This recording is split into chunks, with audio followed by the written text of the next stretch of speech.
Assalamualaikum warahmatullahi wabarakatuh. Salam kepada para sahabat Yakit Konveksi Official. Dan tidak lupa juga salam saya kepada seluruh konveksi se-Indonesia. Nah, pada kesempatan video kali ini saya akan sedikit berbeda pembahasannya dari video-video saya yang sebelumnya ya. Nah, kali ini saya akan membahas alasan karyawan yang tidak betah bekerja di tempat kita. Nah, ini ada beberapa faktor ya. Nah, namun bagi Anda yang penasaran apa saja sih alasan-alasan karyawan yang tidak betah bekerja di tempat saya atau di tempat Anda atau di tempat kita ya. Nah, maka simak video ini selengkapnya.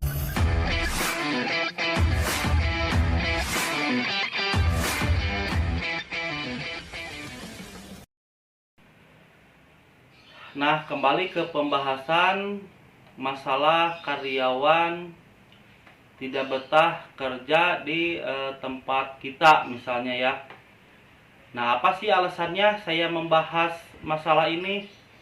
Jadi kemarin saya sempat di WhatsApp dan juga di telepon cukup lama sama teman saya yang dia sudah lama sebenarnya menggeluti dunia konveksi. Dan dia juga membuka konveksi itu sudah cukup lama ya. Namun dia seringkali ditinggalkan sama karyawannya. Jadi karyawannya tuh banyak yang tidak lama bekerja sama dengan teman saya ini. Jadi bisa seminggu dia langsung keluar, paling lama sebulan 2 bulan keluar lagi, dan gitu seterusnya.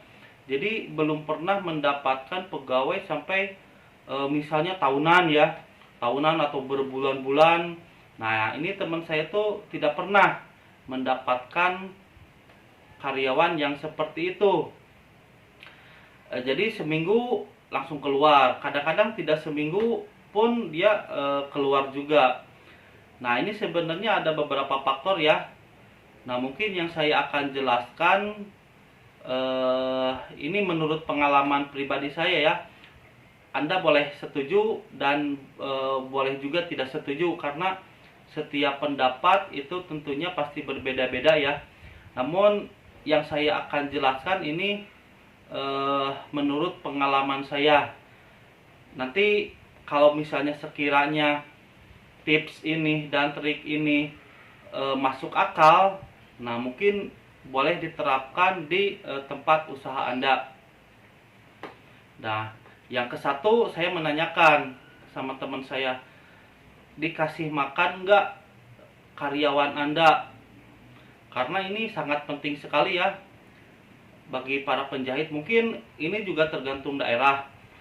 Jadi ada daerah yang emang benar-benar para penjahit itu tuh tidak dikasih makan. Pengalaman saya dulu kerja di daerah Jembatan 5, Jembatan Besi di Persima, itu sama sekali belum pernah menemukan konveksi yang dikasih makan. Namun itu tidak membuat karyawan tidak betah ya, karena di tempat lokasi itu tuh emang mayoritas para penjahit itu tuh tidak ada yang dikasih makan. Bahkan di tempat daerah situ sangat jarang sekali juga menemukan para pekerja penjahit khususnya yang dikasih tempat tidur di dalam. Tapi itu sudah lingkungannya seperti itu, namun tetap aja karyawan bisa berpuluh-puluh tahun bahkan bertahun-tahun tetap saja betah di daerah tersebut. Namun berbeda dengan konveksi, misalnya konveksi di bidang online, di bidang promosian. Apa sih bidang promosian atau di bidang online itu? Jadi konveksi itu tuh sebenarnya luas ya, luas. Jadi konveksi itu ada yang CMT, maklun, ada juga yang produksi sendiri, dijual sendiri. Jadi konveksi itu tuh sangat sangat luas sekali ya kalau membahas dunia konveksi.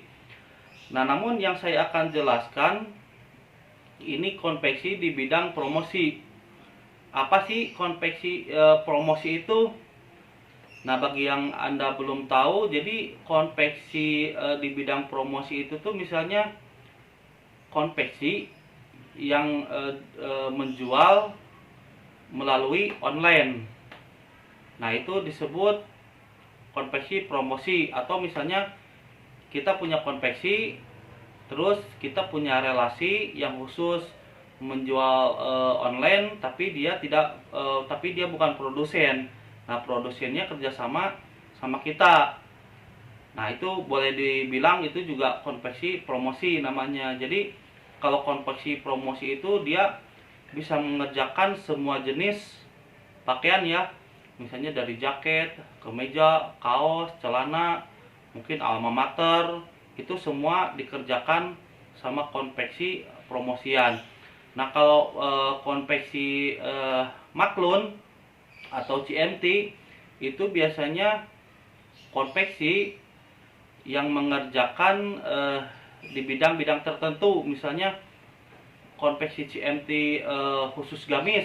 Nah, itu kerjaannya tuh yang dipasok itu tuh pasti gamis terus. Nah, sedangkan yang dikerjakan itu bukan barang yang punya konveksi, biasanya begitu. Jadi dia selalu mempunyai bos, dan kadang-kadang bukan 1-2 bos ya yang dia pegang. Mungkin ada beberapa, mungkin ada yang sampai 3 bos, 4 bos. Jadi dia selalu mengerjakan kerjaan punya orang lain, cuman dia jasa menjahit doang di konveksi tersebut. Nah, namun berbeda dengan konveksi konveksi promosi. Nah, kalau biasanya kalau konveksi promosi itu dia mengerjakan apa aja dia bisa dikerjakan. Nah, kembali lagi ke pembahasan. Kenapa sih dan apa sih penyebabnya karyawan Anda tidak betah bekerja sama dengan Anda? Nah, mungkin saya akan ngasih beberapa pendapat. Anda boleh setuju dan Anda juga boleh tidak setuju, karena setiap pendapat itu tentunya berbeda-beda ya. Nah, kalau misalnya sekiranya pendapat saya masuk akal, mungkin ini bisa diterapkan di tempat usaha Anda yang mengalami hal yang serupa seperti teman saya. Yang ke-1, makan. Seberapa pentingkah Anda mengasih makan kepada karyawan Anda? Nah, ini sangat penting sekali ya. Makan ini tuh sebenarnya kita ngasih makan kepada karyawan kita itu nggak harus mewah-mewah. Mungkin seala kadarnya, seadanya, itu bisa menentukan karyawan Anda betah bekerja di tempat Anda. Karena apa? Karena makan ini tuh bisa menentukan betah dan enggaknya karyawan itu bekerja di tempat kita. Apalagi konveksi kita itu sangat sulit dijangkau. Misalnya ke warteg atau ke warung-warung beli lauk atau segala macam itu sangat jauh. Nah, itu bisa menentukan karyawan Anda tidak betah bekerja di tempat Anda. Ini pengalaman saya ya, dan sudah saya bahas juga tadi. Ini tergantung daerah, ini tergantung kesepakatan dari awal. Kalau misalnya kita sudah membahas sebelum si orang itu bekerja sama dengan kita dan kita sudah menjelaskan, nah itu nggak masalah. Nah, apalagi misalnya Anda tidak mengasih makan tapi upah jahit dinaikkan, terus dari lokasi tempat Anda tidak jauh ada warung-warung yang menjual nasi ya, mungkin itu beda cerita. Mungkin itu makan bukan salah satu faktor, mungkin ya, mungkin bisa seperti itu.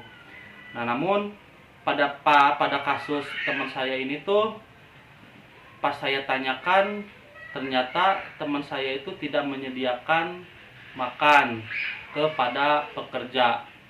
Nah, mungkin karyawan tidak bilang pun harusnya sudah peka ya, harus sudah sadar kenapa pekerja tidak betah di tempat saya, tempat kerja Anda lah, mungkin begitu.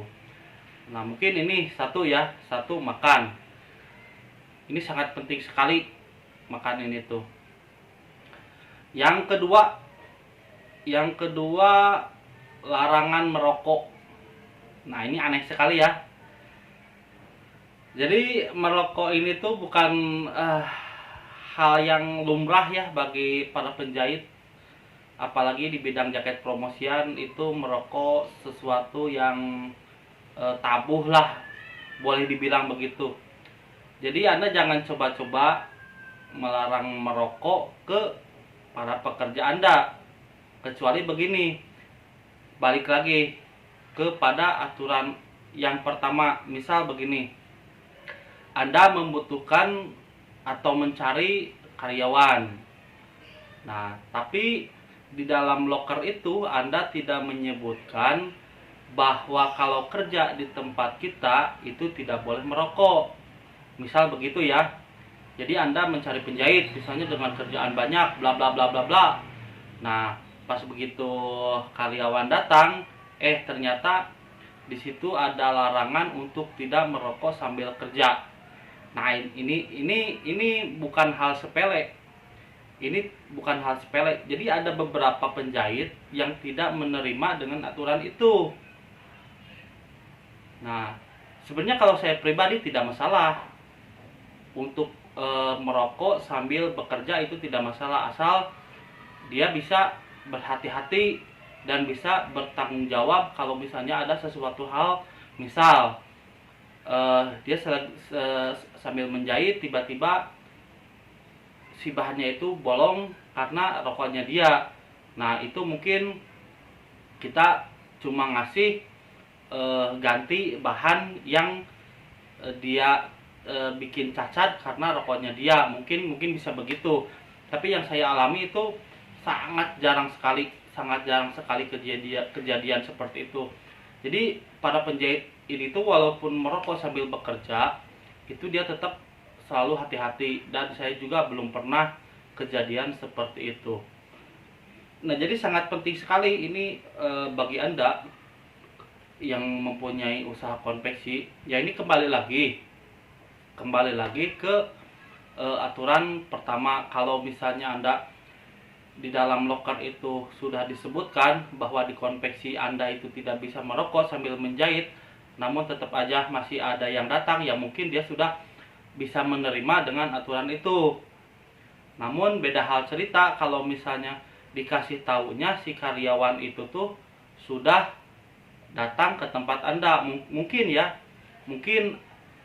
ada yang memaksakan kerja, karena kalau pulang lagi misalnya tidak mempunyai ongkos, terus dia memaksakan seminggu, ya mungkin bisa 2 minggu, mungkin lamanya bisa sebulan, dia memaksakan. Kalau misalnya si orang itu emang benar perokok, itu susah untuk menerimanya, dan mungkin seterusnya bakalan tidak betah bekerja di tempat Anda. Nah, jadi rokok itu bukan hal yang disepelekan ya bagi para penjahit, apalagi di bidang konveksi jaket promosi yang biasanya kerjanya suka sampai larut malam, mungkin bisa jam 10, jam 11, bahkan ada yang bisa nyampe jam 12. Nah, itu jadi makan dan rokok itu jadi salah satu penentu faktor karyawan betah enggaknya kerja di tempat Anda. Yang ketiga telat bayaran. Ini sudah bukan rahasia umum ya, kadang-kadang ada beberapa konveksi yang selalu telat dalam melakukan pembayaran. Jadi di konveksi itu tuh umum bahwa bayaran itu tuh setiap hari Sabtu, jadi seminggu sekali. Itu beberapa konveksi umum lah bahwa melakukan pembayaran itu tuh setiap hari Sabtu sore. Ya mungkin telat-telatnya maghrib, habis maghrib, atau ya di bawah jam 8 lah, itu mungkin mungkin masih banyak orang yang bisa menerima ya. Nah, namun kalau misalnya bayaran Anda suka telat, misalnya Anda selalu melakukan pembayaran jam 9 malam atau jam 10, mungkin bisa aja di hari Minggunya. Nah, ini menjadi salah satu faktor juga karyawan Anda tidak betah bekerja di tempat Anda. Jadi diusahakan kalau misalnya selagi bisa bayaran itu ditentukan ya, lebih bagusnya sesudah asar ya, mungkin bisa jam 4 sampai jam 5 ya, paling sorenya jam 6 sore. Nah, kalau misalnya Anda selalu menunda-nunda bayaran, itu menjadi salah satu faktor juga karyawan Anda tidak betah bekerja di tempat Anda. Nah, yang selanjutnya mungkin kasbon.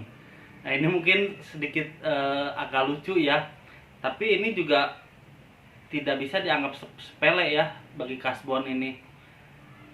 Jadi kalau misalnya kita susah mengasih kasbon, itu menjadi salah satu faktor karyawan tidak betah bekerja di tempat kita. Tapi kita juga harus melihat dulu ya kasbonnya yang seperti apa dulu. Kalau misalnya karyawan Anda kasbon terus tidak logis lah gitu, itu tentunya Anda juga harus berpikir dua kali ya untuk memberinya dia kasbon.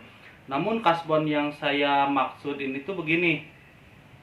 Jadi biasanya pertengahan hari, pertengahan minggu lah, bukan pertengahan hari. Misalnya hari Rabu, biasanya kalau enggak hari Kamis, itu para pekerja biasanya sudah agak minim bekalnya. Nah, lalu dia mengajukan kasbon. Sebenarnya kasbon juga kadang-kadang tidak begitu besar ya, kadang-kadang 100, kadang 150.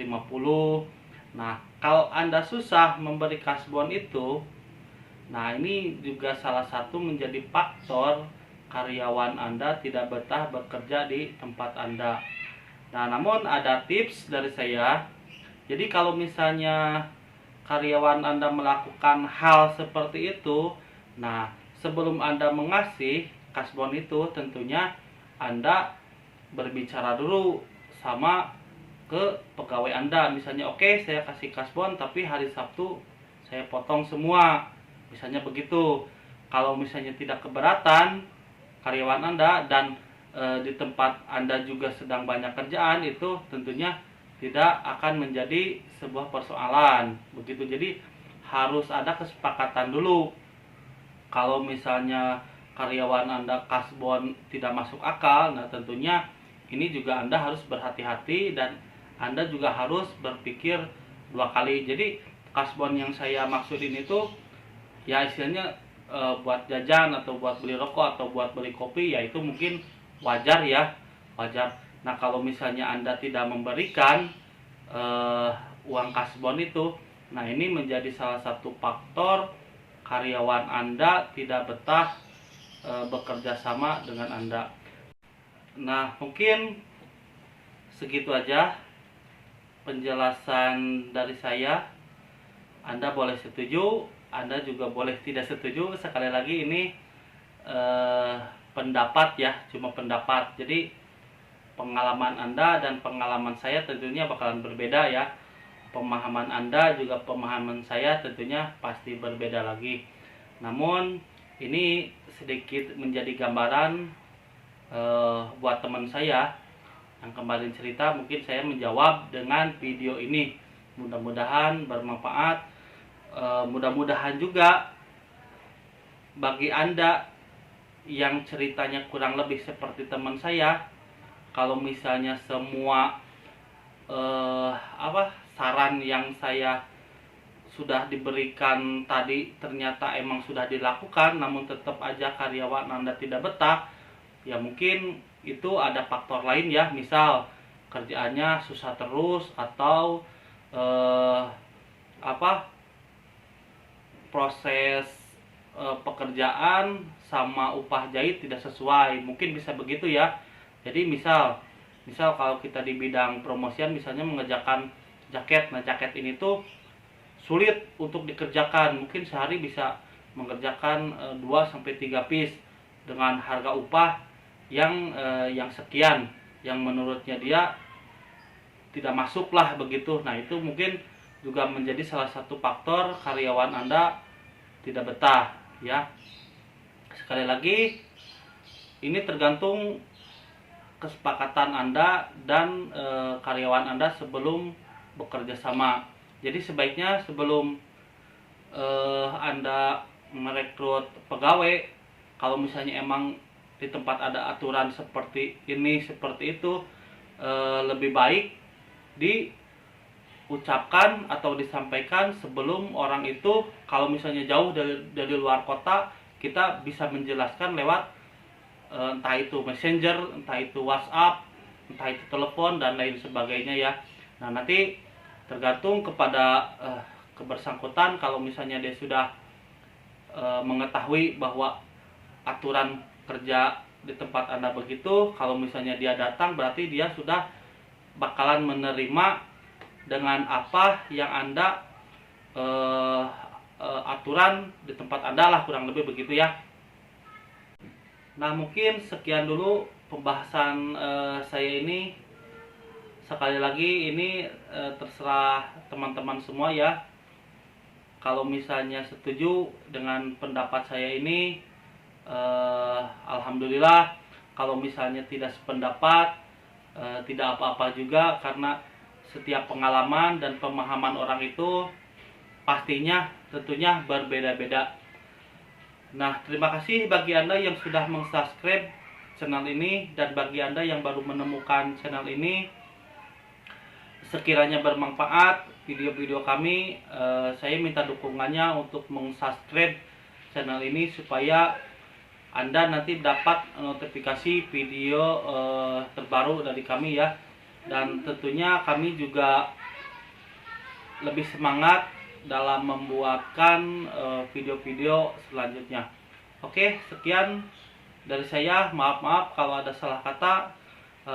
Wabillahi taufik wal hidayah. Wassalamualaikum warahmatullahi wabarakatuh.